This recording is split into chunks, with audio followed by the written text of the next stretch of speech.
Let's please welcome Charlie Miller. Thanks for having me. Yeah, I'm a local boy. I just drove in like 30 minutes for the conference, so tough to go that far. I know on the schedule it says I'm going to talk about car hacking for an hour. I thought that might be a little too in the weeds. I expanded a little bit. I'll hit the highlights of the car hacking for sure too.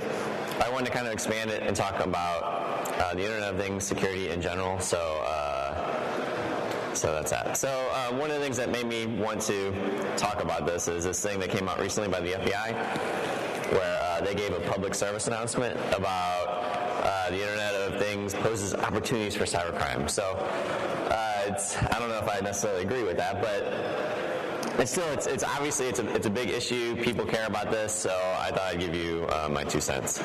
Already got a great introduction, so I probably don't have to do this. But I've been in computer security for maybe, I don't know, a long time, like 15 years or something. And I'll share with you what I've seen and why I think we are where we are. So today's talk, I'll talk about like basically how computer security has evolved and why we're having problems or not, and then I'm going to talk about how that compares to the Internet of Things, and I think that will show why the Internet of Things is kind of a harder problem to deal with and why we may never really get our hands on it. Then I'll go into the cars, which I guess you could consider now sort of part of the Internet of Things, and explain how car security, why it is the way it is, because of the history of the way cars were designed. And then I'll go into the GPAC and tell you how we did that, and you can see that was like a complete consequence of the way that like cars have been designed over the years. And then finally, like it'll be not all doom and gloom. I'll talk about at least one example where it's an Internet of Thing kind of, and at least it's something similar that we did right as a community, and so it'll be like the happy ending to the sad day.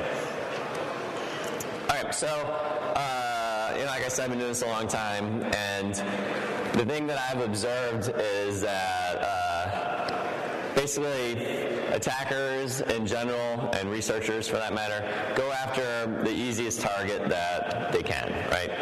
And so like way back when I was like in high school or something, the way the computer hacking worked was there were these servers, and they had data, and they were fun to hack, and people would hack them. So these servers were like mail servers, or DNS servers, or web servers, or something.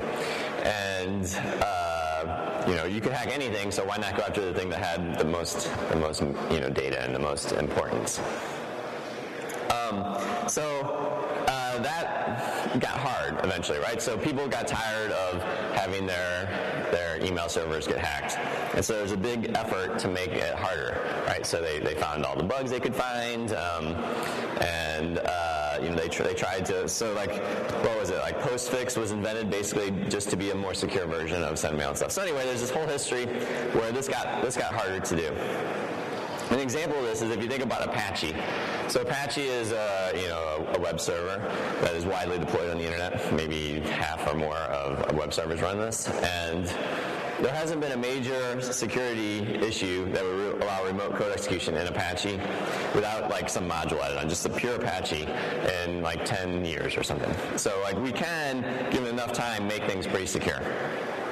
So the point is, this happened for a while, that got too hard, and so then the focus of attacks changed. So instead of attacking servers, which was too hard, attackers started attacking clients. In particular, they attacked web browsers, because web browsers have the biggest attack surface of any client tools. So when servers got hard, they attacked clients, and so like here in circa 2004 or something, is they were attacking Internet Explorer like crazy and other web browsers. So that was fine. Again, though, the same thing happened. So things got harder. They introduced, like operating systems introduced mitigations like ASLR, DEP, and stuff like that. Sandboxing. All sorts of technologies were invented to make attacking browsers harder. Not to mention they just found a bunch of browser bugs, so there were fewer bugs to find. So again, the attackers kind of moved on. And, sometime in 2009 timeframe, people weren't really attacking browsers anymore. They were attacking the plugins in browsers. Because now, instead of your adversary as an attacker being Microsoft or Apple or someone who has a lot of really good engineers, well, I should be careful what I'm about to say. So they were attacking the people who were making the browser plugins, which maybe didn't spend as much time doing security. So there was a lot of attacks against Flash and Java and other kind of browser plugins. And again, not necessarily Flash got better, but we started not using Flash, or we, like Chrome, started sandboxing it, and Chrome started implementing their own PDF reader. And so things were made to make the web browser plugins not quite the weakness that they were. And like Java became quick to play, and all this other sort of thing. So browser plugins got harder too. And now we're getting to the point where exploits in browsers are like pretty rare. It can happen, and I wouldn't think that my browser is impossible to hack by any stretch of the imagination. But it's not like something that happens all the time. There's not just like exploit toolkits with 10 browser exploits in them available right now. So, and then the example of this is, if you can read this, it says, this was at, I think it was at Pondone or something. It's like, it combined 3 previously unknown vulnerabilities to gain full system access to a DAO running Chrome. So now, if you want to attack a web browser, it took 3 vulnerabilities instead of 1. So, yeah, you can find 3 vulnerabilities, but that's really hard. Not everyone can do that. So things are so hard that you don't really see this anymore. And this is why, like, attackers still have to attack, so they're probably going to still try to do this. But researchers like me, we don't have to do that. We can move on to easier things, and the thing I moved on to was Internet of Things. So I guess the lesson is, this is what happens in security, like in general. Like, you suck for a while, and then you get good. And there's really almost no way around that. Like, you have to take your bumps, and then eventually you get good. And the thing is, like, you might expect that to be with Internet of Things. Like, it's like, okay, we're in a bad place now, but eventually this will get good. And I hope that's true, but I kind of don't necessarily think it is. And here's why. So for one thing, if you look at the companies and the business models of the companies that have been in sort of the past thing I was explaining, and compare it to Internet of Things sort of gadgets or whatever. On the one hand, you've got companies like Apple and Microsoft and stuff, and Adobe. So how do these companies work? Well, think about Apple. So they want you to buy a piece of hardware, a laptop or something, right? But there's more than that. So they also want you to buy a phone, and they want you to use iTunes and download movies. And so they're selling you like a whole sort of experience, right? A whole like ecosystem of things they want you to use. So if you lose faith that their product is secure, then they lose not only that you're not going to buy another laptop, but you're not going to use iTunes, and you're not going to use, phones and watches and everything else, right? Same thing with Microsoft. Microsoft, they sell you an OS, but they want to sell that to you like every couple years, and they want to sell you an Xbox and all this other stuff. And these are like big companies, and they have a lot of money, so it's okay for them to like say, well, fine, we're going to spend like a couple million on security or whatever. That doesn't really bother them. Same thing with Adobe. They want to sell you like if Flash sucks, which we all know it does, security-wise, then not only are they're not going to be able to sell you like their expensive Flash like studios to like make these cool Flash files and stuff. So they have a reason to make secure products beyond just selling you the thing the first time. But if you compare it to like this like smart lock, right? This Bluetooth enabled lock or whatever this thing is on the right. They're not really like that. So they want to sell you this lock, and then they're like, cool, I'm glad you bought that. Right? Some other day down the road, you might buy another lock. It might be by us or it might be by someone else. But probably this next lock you buy, like, it's not going to be because you loved our lock or you hated it. Like, you just need a lock and you want to be on the internet or something, right? And to a lesser extent, and plus, like, I doubt this is like QuickSet. Like, I doubt QuickSet has like this huge security team full of security researchers and stuff, right?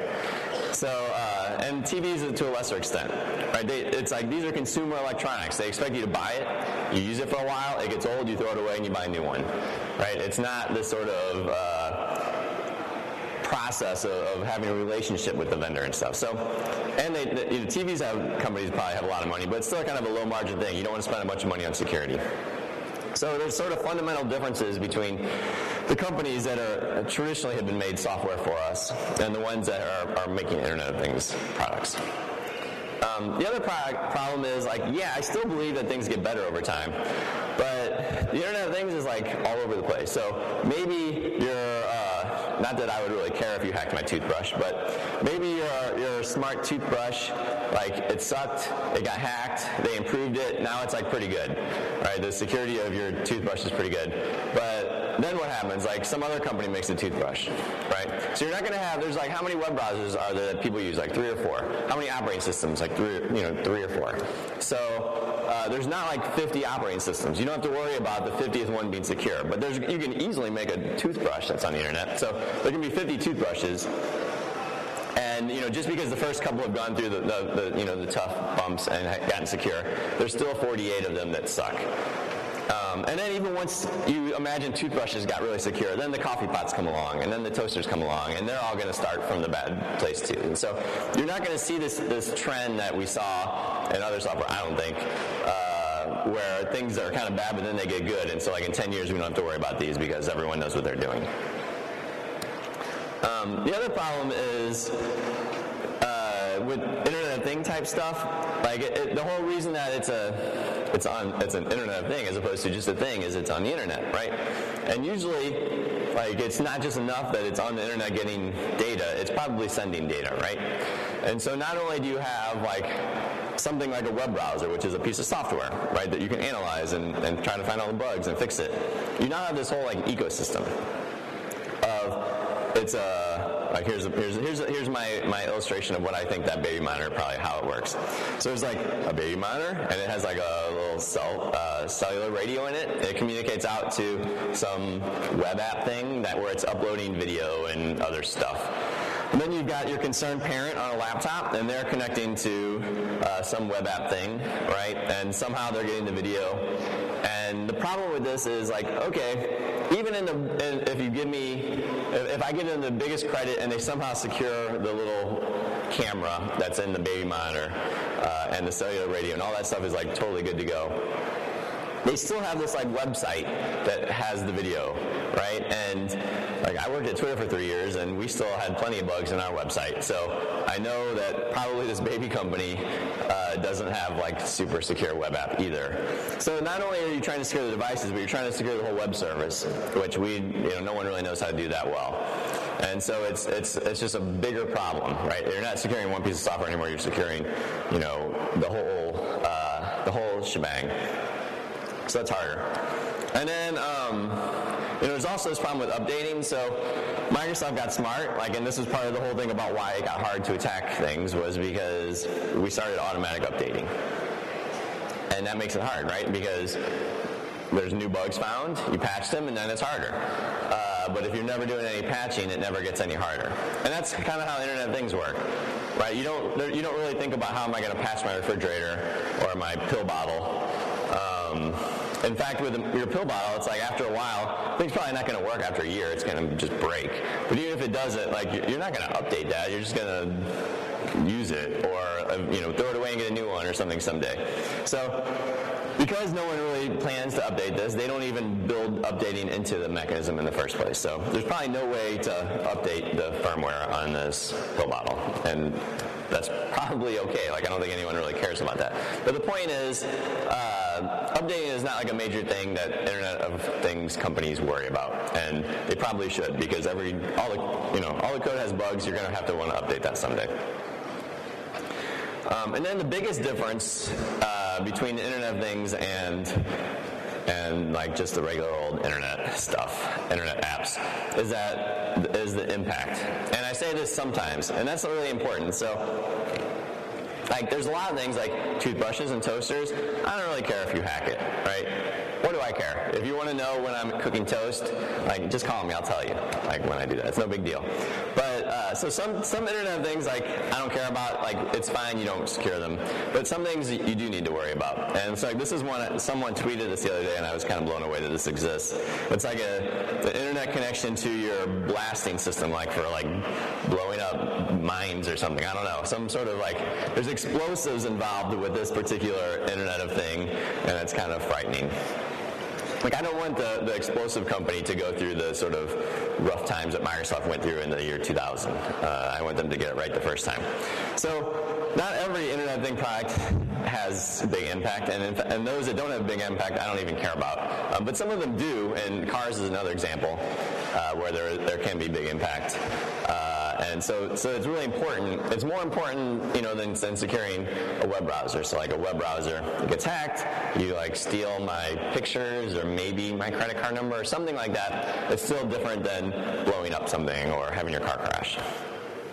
And part of this discussion comes from, I don't know if you guys read this Daily Dave mailing list, but Dave Itala is a security guy from way back, and he had this whole diatribe about what he called junk hacking, and to him, this was essentially what I'm calling Internet of Things where I don't care about the security, but what he called it was like, oh, you buy a Furby or something and you break it apart and you change the firmware.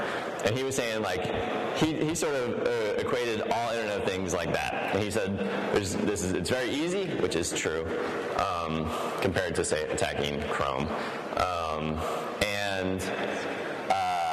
And no one cares, there's no impact. And he's right for a lot of things, but he's wrong on some of these things. So sometimes there is really big impact. So that's Internet of Things and why I think it's different than regular apps, and why it's going to be harder to sort of secure things, and why I'm not optimistic that in 5 years we'll be in a lot better place than we are now.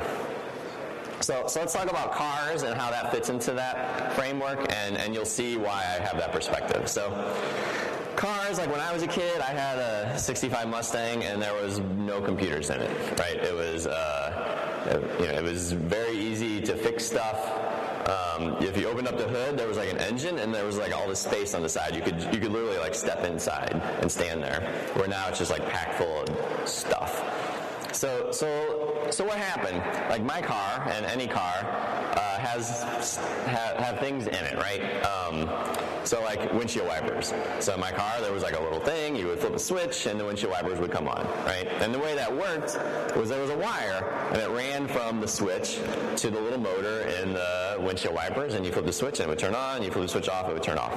That's fine, right? You got a switch, an engine, and a little motor, or a little wire that runs between it. Cool. Okay. Well, then you've got other stuff. Your car has more things in it than a windshield wiper. So it has like what we in the Midwest call blinkers, but apparently other people call turn signals. So you've got a little thing on your steering column, and then you've got these little lights. And the way it works is you flip the switch, and a little there's wires that run to the lights, and they turn on and off and stuff, right? Cool. And you keep going. There's more. Like as you add more and more of these things, you end up with more pieces in the front and more wires running to other parts of the car. So like your speedometer, there's little wheel speed sensors somewhere, and there's wires that run to your speedometer. And you can see what's going on, right? As they add more and more things, especially now that in higher tech, like we have more and more sensors and stuff, cameras and everything else. You end up with this model where you've got all this stuff and like wires running everywhere in your car. And so car manufacturers, they're not dumb. They are like, well, why do we need to have like 20 wires running to the back of my car? Why don't we just run one wire and like just work it out from there? And that's what they did. And that's what the CAN bus is. So the CAN bus is like a bus, one network. Cars can have multiple CAN buses, but for simplicity, imagine one network that runs throughout the whole car. It's just like one wire. And then all the little gadgets hook into that wire and they communicate on it. And that way you only need one wire running around the car instead of like 50 wires. Makes perfect sense, right? Especially in a world where you're talking about turn signals and speedometers. And which is why, when this was designed, that's what they were thinking. And so, again, they were like, okay, we need a system that will allow these things to talk to each other. So what are we going to do? Okay, well, we're just going to send out messages on this thing, like, boom, I'm here, boom, I'm here. And the only thing they really have is an ID. This ID, it's just like a number. It's just useful for the other systems to know what this message is about. But nowhere in the CAN protocol does it talk about, like, destination. Like, who are you intending this message to get? Who are you? you? Who sent the message? Have you authenticated? Is there encryption? Are you acknowledging receipt? Nothing like that. It's just like UDP or something. You just send out a message and hope that whoever cares about it gets it. And the typical example is, you can imagine the speed sensor in your wheel, like every 20 milliseconds saying, you're going 40 miles an hour, you're going 40 miles an hour, you're going 39 miles an hour, and so on. And that's all it's designed for. And the speedometer is just listening to that. It's like, okay, cool, I'll set the needle to the right speed. And that's how the CAN bus works. And it makes perfect sense in a world where you're talking about speedometers and turn signals. But if you're talking about cellular radios plugged into this, it turns into a different problem, right? And that's essentially what happened. And I mentioned here that the CAN bus has none of this stuff, but you can use that and build on top of it. So you can make secure systems that use CAN bus as an underlying protocol, but typically people don't really do that. And then mechanics were like, hey, I would really like a way to check all of these systems. So they built in this port into your car called OBD2. It's been mandated, at least in the United States, since 1996. And this is when you pull your car into the dealer, they can plug in a computer into this and check to see if all the little computers, the ECUs in your car are working properly or not. Also, emissions people use this to check if your car passes emissions, unless you have a Volkswagen, in which case they plug in and it says, yep, everything's great, but maybe it's not. Anyway, so the CAN bus works perfectly well for everything. The problem was, as time went on, car manufacturers added more and more stuff to it. So they added two types of things, right? First, they added these cool features like pre-collision system, which is you have a sensor and it detects that you're getting too close to a car and you're driving too fast, and so it sends a signal to turn on the brakes and stop you, which is really awesome because you don't crash into a car. But at the same time, that means that your brakes are set up in a way that they're listening for CAN messages, and they're going to turn on themselves on and off based on these messages.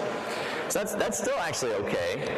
But the real problem is then they start plugging in Wi-Fi cards and telematics units and stuff into the same bus. And now you've got a way to go from, through the telematics, through the CAN bus to the brakes, and the brakes will respond to messages and turn themselves on. Right? And this is essentially the attack that we did. And again, it was just creep, right? At first, it was fine. They designed it. It was plenty secure because what are you going to do? Wire into a car? Well, if you're going to do that, just cut the brakes. But then they're like, hey, let's add this. And before they knew it, they were in a mess. So real briefly, I'll just step through the different things in a car that you could imagine a person attacking. So these are the things they've added to the car that make it vulnerable to remote attack. The first is, let's see if I can remember what this stands for.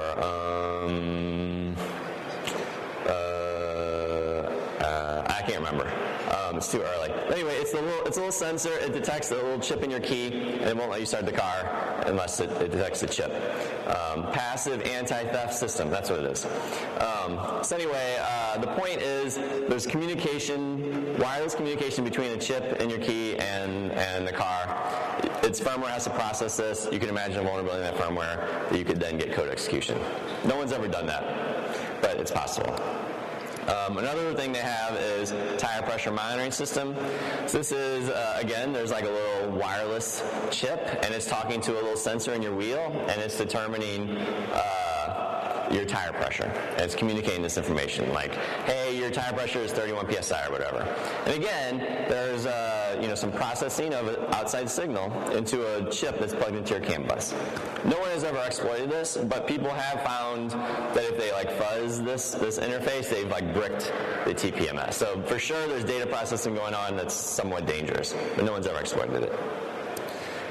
Another thing is remote keyless entry. So this is the thing you press the button on your key and the door unlocks, right? Again, there's a radio signal that's going on between you and the car. You can imagine an attacker sending that, corrupting data somehow, getting code execution. I'm not talking about stealing the car. I'm talking about actually getting the car, code running on the car and trying to crash the car. No one's ever done that, the remote keyless entry. People have crashed the car. People standing at this podium. Another possible attack is Bluetooth. So like when you get in and you're like talking on your phone through your radio, that's because there's a Bluetooth communications between your phone and your head unit. And again, there can be a vulnerability in the Bluetooth stack. An attacker can take advantage of it, get code running. And this has been done. So academic researchers in 2011 from University of Washington, University of California, San Diego, I think. I always forget which UC school it is. They figured out a way to do this, and so they remotely, through Bluetooth, got code execution and could control the breaks. So there's lots of other stuff going on. So your radio is processing information. It's like when you have a somewhat advanced radio, and it'll say like here, like Kelly Clarkson's on or whatever. That's actually data that's coming in, and you have to process that, and you could imagine there being a problem. A lot of cars have something like OnStar. So this is cellular communication between your car and somewhere on the internet, and or somewhere, at least somewhere, like maybe it's through text messages or something. But still, there's a component that's communicating. This is now long range. All the previous ones were limited by like 30 meters or something. Now we're talking about as far as the cellular network goes. So that's pretty crazy. And people have exploited this. The academics did. Depending on how you count what I did as well. And finally, and this is the really scary part, this is where we're going, is now the cars are going to have direct internet access, and you're going to have app stores, like, for your Android phone and stuff, and you're going to be able to download apps and run them. It's like on the left here, I have a picture of a BMW that has a web browser. Tesla has a web browser too. Like, we don't know how to secure web browsers. This is a known fact. And so putting them on a car is probably a bad idea. And on the right, you can see a Nmap port scan I took, and where I found, this is on the Wi-Fi interface in my car, but I'll show you later. You can actually do a similar thing on the internet and find cars. So that's kind of scary. All right, so this is how you can imagine attacking cars. Now I'll tell you how I actually attacked the car. So this is my Jeep. I actually drove it here today. It's out in the garage. I was in the dealer yesterday getting it fixed from exactly this. It turns out when you crash someone in a ditch, it broke the sensors that are on the bottom, so my adaptive cruise control doesn't work anymore. But I'm getting it fixed. The dealer is very kind and nice. Okay, so in my car, in Fiat Chrysler vehicles, the ones that have navigation systems, they have a thing in it called the Uconnect system. And this is the thing that has, it's like a radio and navigation and all that kind of stuff. And it's made by a company called Harman. So Chrysler doesn't actually make these. They buy them from Harman, stick them in their cars, sell you the car. If you're like me and you rip it apart, this is what it looks like on the inside. So you can see like the different chips and stuff that are in there. You don't need to do that to attack a car, but you probably need to do it one time just to see how it works. And then the reason that my partner in this, Chris Valsek, the reason we bought this particular car was because it had Wi-Fi. Like, it seemed fascinating to me that your Jeep would supply you Wi-Fi, because that means A, it's on the internet, and B, like, I can talk to it with Wi-Fi, so like I can like do stuff I understand. Like, I'm not good at ripping out piece of hardware and firmware and stuff, but I am good at like connecting to a Wi-Fi network and trying to find a vulnerability. So if you connect to the Wi-Fi network, you can do an Nmap scan of the Jeep itself, and you'll see there's all these open ports. It turned out that this port 6667 was the one that we ended up attacking. It was not IRC, it was like some other thing. What it was something called dbus. So dbus was, again, something that probably should not have been exposed at all. It's a method for like two processes on a computer to talk to each other and say like, hey, what are you doing? Oh, I just found this file. Oh yeah, put it in that directory or whatever. It's not intended for other people to really talk to. But they exposed it to the internet. Or they exposed it outside of their own personal computer area, and also it turned out to the internet. But you can actually put authorization on there, so you can't just talk to it. The Jeep didn't. So you can see, like here, I'm telnetting to my Jeep, and I try to authenticate with anonymous credentials, and it's like, okay. So because this is like an inter-process communication thing, like each process offers up different things that other processes can do. It can query it for information. It can like tell it to do stuff. And here's a little tool that you can get that will talk dbus protocol. And so on the left is like all these different things that the Jeep says it would do for me. So like here's a closer up view. So it has things like what are some interesting ones? View view DTV, view black screen, climate methods, and all. So, I mean, it's just all this kind of stuff that you probably shouldn't expose functionality outside of the computer itself, and much less to the internet. And it turned out they had one service that was particularly vulnerable. So it had a method that you could call called execute. And what that method did was, if you gave it stuff like commands to run, it would execute them. So over the internet, you could then connect to the Jeep, tell it to execute a command, and it would do it. So there was like no shell code, none of this like really complicated stuff. It was just like run these commands, and it worked. And so on the bottom of the screen, if you can see it, there's 4 lines of Python, and that's what it took to run any code you wanted on the Jeep. So that's not ideal.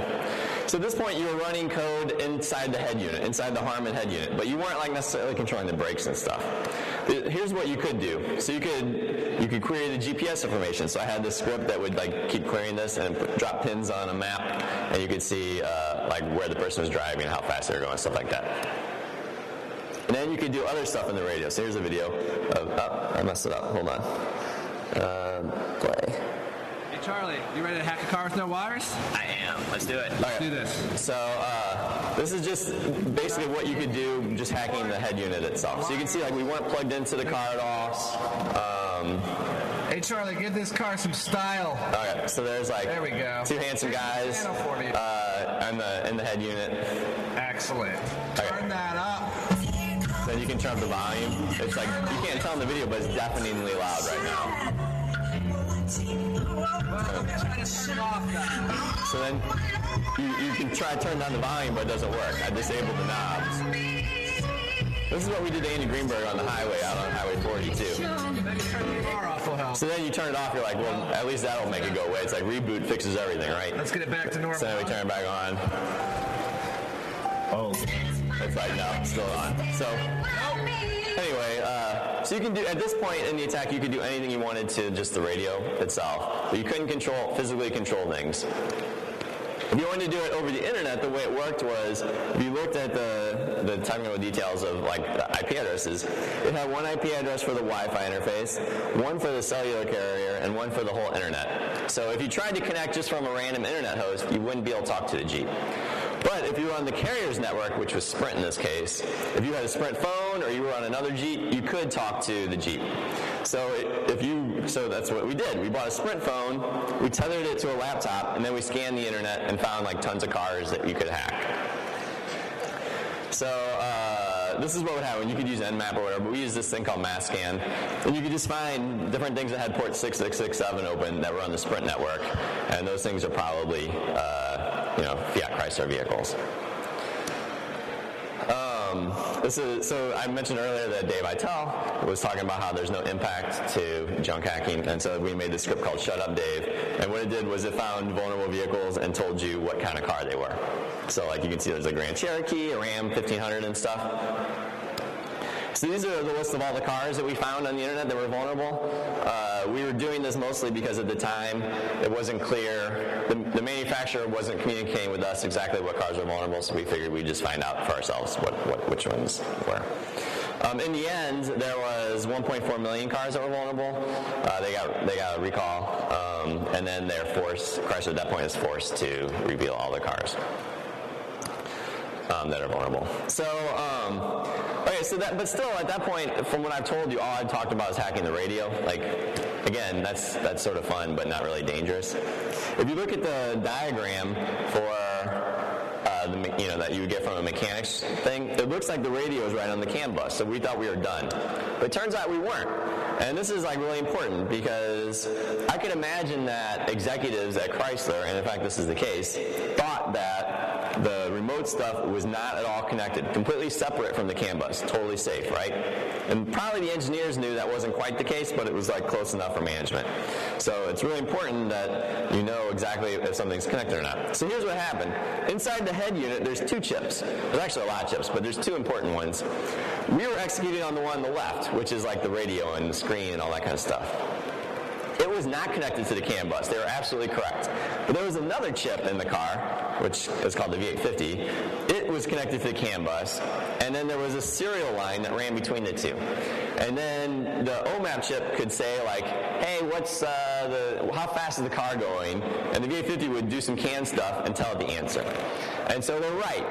It's not connected. But you're talking to something that's talking to CAN, right? And so it turned out that we were able to reprogram the second chip from the first chip. And the reason we could do that is because the firmware that the second chip took was not like signed or checked to make sure it was like cryptographically secure or anything like that. So we just wrote our own firmware, flashed the firmware on that second chip to say like, okay, if I send you this message, you send this arbitrary CAN message we want you to. And so we were able to hop from chip to chip and get to the CAN bus. So they were right, it was separate, but it wasn't like totally separate. And then the thing is like, well, when you start messing with reflashing chips and stuff, if you make a mistake, then you end up having to go to the dealer and explain why your head unit is broken again. But yeah, so I always go in there, and I should be careful because you guys are here in St. Louis. You could actually go find my dealer and tell them. But I was always just like, well, it's not working. I don't know what happened. It won't turn on. So I was always honest. I didn't say I didn't know what happened. I said it won't turn on. They're like, okay, well, we're going to try to like power cycle a few times. I was like, okay, that might work. It's not going to work. All right, so the way the actual attack would go is you find the IP address of the car. You would get code running on the OMAP chip using that dbus exploit. You would reflash the second chip, and then you were able to send arbitrary CAN messages. So here's a video of the whole shebang. I'll speed through parts of it. So you can tell it's like cold out that day. Okay, so let me rewind a little bit. Okay, so if you notice the screen it just turned black, and that's because I'm reflashing that second chip right now. And then I have to wait, and it's going to reboot, and then I'm going to have complete control. So I'll fast forward to where it reboots. Still waiting. Okay, so then finally I'm going to send a command that will send CAN messages. In this case, I'm going to tell it to turn on the windshield wipers. There we go. So all that happened wirelessly. I could have done that to any car, any of those 1.4 million cars. You didn't need to like touch the car in the first place. And so it's dangerous. And so the biggest question that people give me is like, well, why was that connected at all? Like, that's so stupid. Why don't we separate the head unit from the CAN stuff? Like, they shouldn't talk at all. And the reason is, it's like, well, we could separate it, but then you're going to lose like all these cool features that you like. And so what are some of those features? Well, one is this thing called speed compensated volume, which I actually hate, but some people like it. It means like when you speed up on the highway, your radio automatically turns up to like compensate for the added like engine noise and sound and stuff. Okay, to do that, your radio has to know how fast you're going, and the way it knows how fast you're going is it reads it off the CAN bus. I can live without that. The next one is remote start. So like you can remote start from your key fob or from the internet on the Jeep. And the way that works, the cellular radio is in the head unit. It gets the signal, and it has to start the engine. And the way it communicates with the engine is CAN bus. So it has to be able to send messages to the engine on the CAN bus. Okay. That's actually something I really like in the winter, so I kind of want to keep it. But the one thing that I really like is this feature. When you're in reverse and you turn your steering wheel, and the like little lines like go like this, and it lets you know where you're going to hit and stuff. Like that happens again because the head unit needs to know the steering wheel angle, and the way it does it is it reads it off the CAN bus. So there's all this interconnectivity is the reason why. I mean, these features for the features to work, you have to be connected. And if you're connected, there's danger. So you have to be careful. I'll show you a couple more of these. These are just videos you can check out at some point at your leisure of the different things you can do once you've hacked it. I'm kind of running out of time, so I'll just show you my favorite ones. So here's the steering. You can control the steering wheel because the car has this auto parking feature. So that means the steering wheel can be controlled via the CAN bus. And so here I'm driving. This is over at Ladue High School. If you look in the background, then you'll recognize it. So anyway, you have complete control of the steering wheel. I'm like driving around the parking lot. I almost hit a pole or whatever. What else? Obviously, like it's kind of in the news about all the disclosure stuff. I just thought this video was funny. Some person made this on the internet and said this is how we disclosed it. So the way you disclose things is you bring your computer form to a big boardroom and you point fingers and stuff. Anyway, it's a joke. But no, we disclosed it. We gave them 9 months, all that kind of stuff. So how did they fix it? The first thing they did was they turned off all these services so they weren't on the internet. The way they did that is they sent you a USB key in the mail that you're supposed to plug in. It's probably a bad idea to train your users to update their software with USB they receive in the mail, but it's not for me to decide. The more important fix was they got Sprint to change the way that the network worked to where you could not communicate to that port anymore over the Sprint network. So right now, even if your car has not been patched from the recall, you haven't stuck a USB stick in, I can't attack your car over the Sprint network anymore, so you're safe. In fact, my car right now, I didn't patch because I want to play with it, and it's perfectly safe. So, anyway, I'm running out of time. I'll just say that the way that here's the summary of all the problems with the car. So the Uconnect system accepted connections from the internet. Sprint let those connections happen. There was a vulnerability. They didn't use code signing and reflashing the chips. They had no way to update after the fact when there was a problem found. And they're designing cars like years in the future. And I'll just skip over this, but I'll tell you that the one example of something that we designed recently that actually worked, the iPhone. So, well, not this crappy iPhone, it was terrible. But like the iPhone, like 2 or 4, maybe iPhone 5, very secure, and it's because we learned all our lessons from before. So, I'll skip through here, and and just end it with this. So, it's like all these like crappy Internet of Things things, probably not going to be secure anytime soon, but we probably don't care. But there are some things that are important, like cars and blasting caps and medical devices that we should care about. And for those, I think we can do it. We'll just have to go through sort of the same lessons again. So some of the takeaways, hopefully you'll know if you're working on these kinds of things, is make sure that you can update your device, and make sure that you're prepared for responses. Like when I show up to Chrysler and I say I found this bug, hopefully it won't take you 9 months to fix it, right? You'll be like, oh, we have a method for that. We can fix this. We can roll this out quickly. So that is all the time I have. Thank you very much. Secure all the things. Thank you very much, Charlie Miller. That was fascinating. That's really good stuff. Thanks Thanks. very much.